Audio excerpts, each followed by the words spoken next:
So what exactly is going on in Iran and Israel, and how is this going to impact our overall markets? What's going on, guys? It's Ricky with TechBot Solutions, and this was a question I was also asking myself, and it was something that I was very uneducated about, right? We always hear that the U.S. is always looking out for Israel, and the question that I really wanted to figure out is why. So instead of myself just trying to figure it out, I actually brought on my friend. His name's Nicholas Donahue. He was featured in the History Channel as a historian. He's also the writer and founder of Brooksy Society. I think that he could better explain what exactly is going on for us to have a little bit of a better understanding of the background. So I'm going to start sharing my screen so you guys could see Nick Donahue. So Nick, in your opinion, well, first off, what's up? How you doing? What's up, Rick? It's always good to see you. Definitely. So I appreciate you jumping on really quickly. Very quick answer I wanted to ask was, why is this happening between Iran and Israel? And why is it that the U.S. just always finds itself needing to help Israel fight its battles? I think that's a pretty safe question. Sure, yeah, and it's a big question. The grander one of why is this happening between Iran and Israel, that could take videos and videos worth of content to go over, but to really focus on the United States' role in this conflict and why it does seem like, no matter what Israel does, politicians on both sides of the aisle seem to get behind them and support them. Yeah. There's several valid reasons for that. And again, I'm not saying it's good or bad that, the U.S. always has Israel's back, but there are reasons for it. And probably at first, or at least at the forefront of most people's mind, would be a pro-Israel lobbying group called AIPAC, which is one of the most powerful, if not possibly the most powerful lobbying group in the United States. And they fund politicians that they feel will identify and help the needs of the Israelis.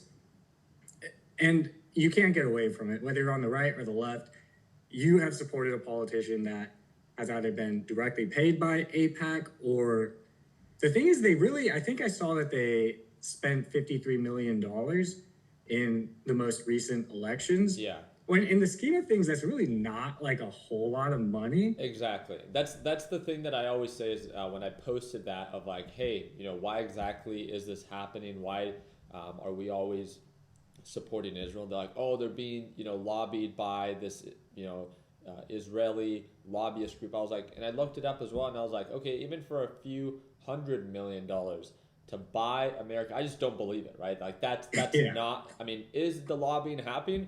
Of course, but there's a lot of lobbyists. But is that the only reason? I would find it very hard to believe that you can buy politicians, a handful of them, all for just 50. The whole country for $53 million. Yeah. I know they want to raise on their paychecks, but Can't I don't think that they're cheap. that desperate. Yeah. At least I'd like to hope that they're not. But I do think that they are able to funnel, not through themselves, but for example, if they put a politician on their website and say, we like this person, we agree with what they stand for, Yeah. well, then that shows certain donors and people with lots of money, like, hey, this is a safe guy to donate to. Yeah. But I think it also works indirectly in that way. I do believe they also formed like an official PAC, though, very recently, where they will literally just be spending money directly from them to the politicians that they support. Yeah. So they do have plenty of influence in DC and over the legislation that gets passed. And if you go against it, which vast majority of politicians don't, case in point, there's a representative out of Kentucky named Thomas Massey. He, for his own ideological reasons that you guys can look him up and he explains them, he's voted against some things in Congress that would benefit Israel, and they hammer him. Yeah. And it'll be like a vote where everyone votes one way, and he'll be like the lone one who didn't. Even still, if there's just one, they'll go to his district, pump a bunch of ads into the TV and online, and just try to get them out of the way. Again, he's not anti-Israel. He just does not believe that certain things are in the best interest of the American people. Yeah. He doesn't care for the Israel agenda, if that could be said. Yeah, exactly. And So more to that point also, because people like to make AIPAC and certain Israeli lobbyist groups like they have infinite power. Yeah. They don't. Like Obama, for example, the Iran nuclear deal back in 2015, AIPAC was staunchly against it. And this is when you kind of saw a real heavyweight fight between political powers in DC. Is Obama versus AIPAC and those interest groups, and they went at it. And the Iran nuclear deal won out and became the law.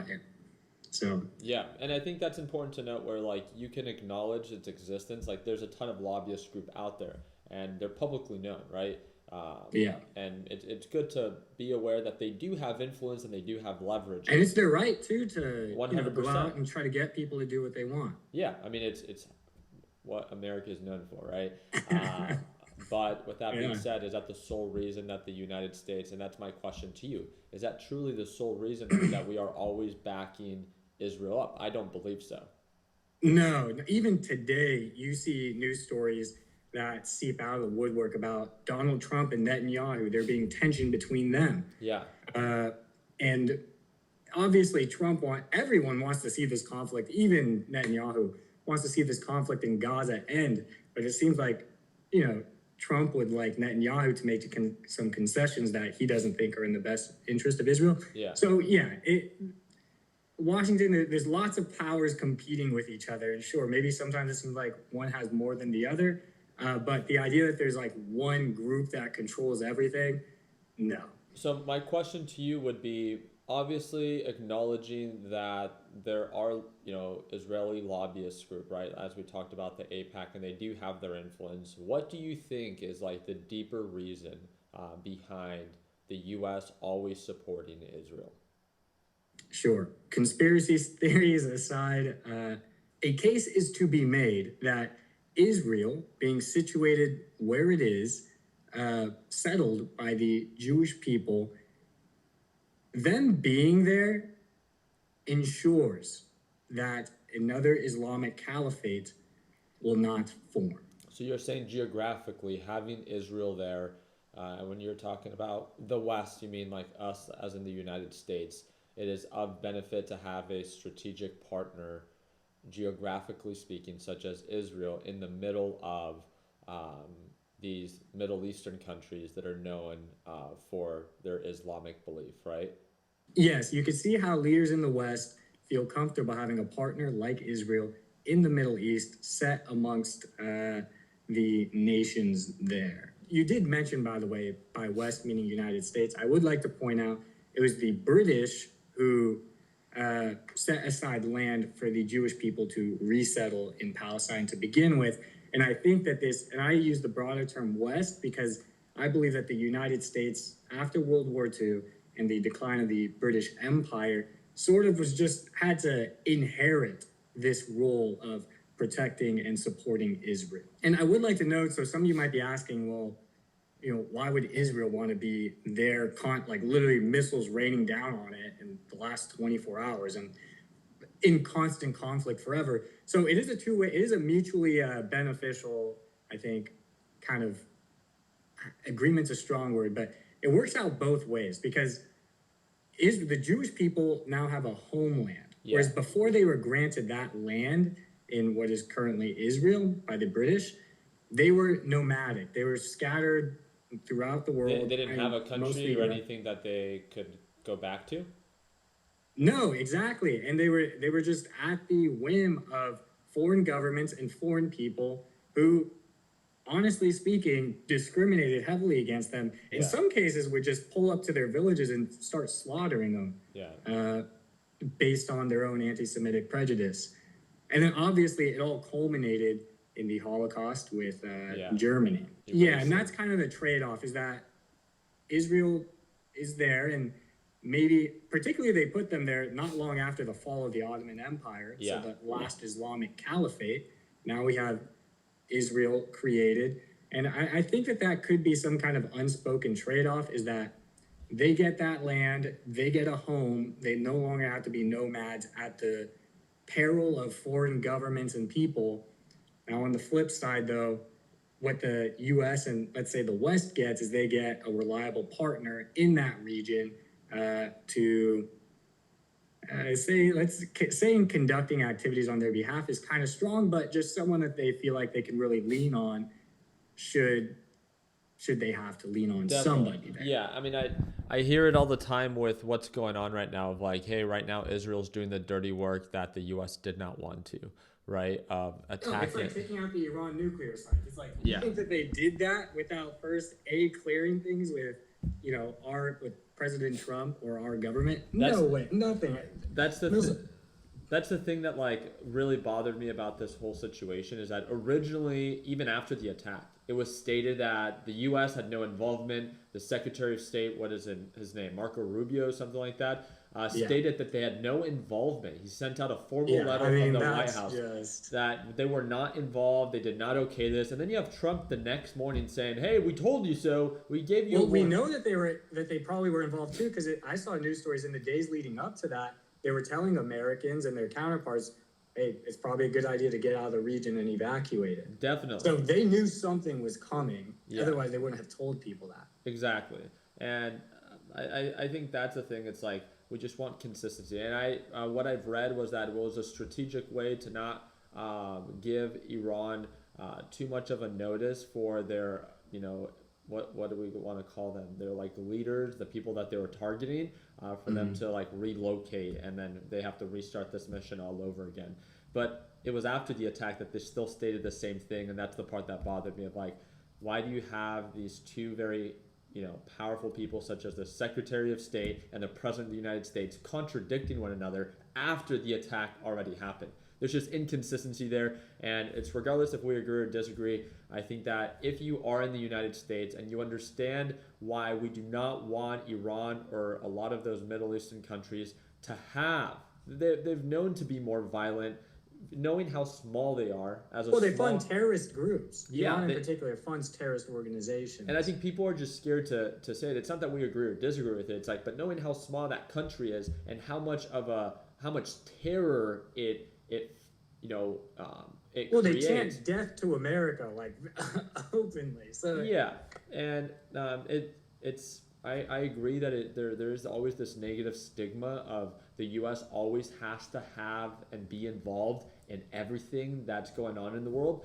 But that's just the responsibility and the role that I think we've taken on after World War II, to my understanding. And it's not that it's for the greater good of everyone, because that would be very naive to say. No. But it does come at the expense of, unfortunately, the people that are against us, and that is often some of those Middle Eastern countries, right? But I think it's very simple and very easy to see that, is Iran the good or the bad guy? Well, very simply, who is supporting Iran?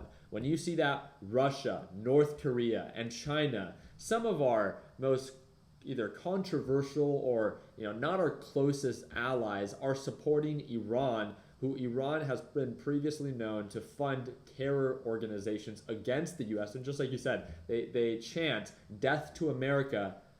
Okay, well, then it's not much of a surprise why we wouldn't want them to have nuclear, to be a nuclear threat. With knowing how small they are, if they were to get bigger and if they were to grow, just imagine, the toll and the negative impact that they can have against us. Because it truly is, it's either us or them. Like, that's what it comes down to, in my opinion. It's not that you have to agree. Like, sure. War is never just that, yes, this makes complete sense. I think it always comes down to, like, is it for the greater good of our cause?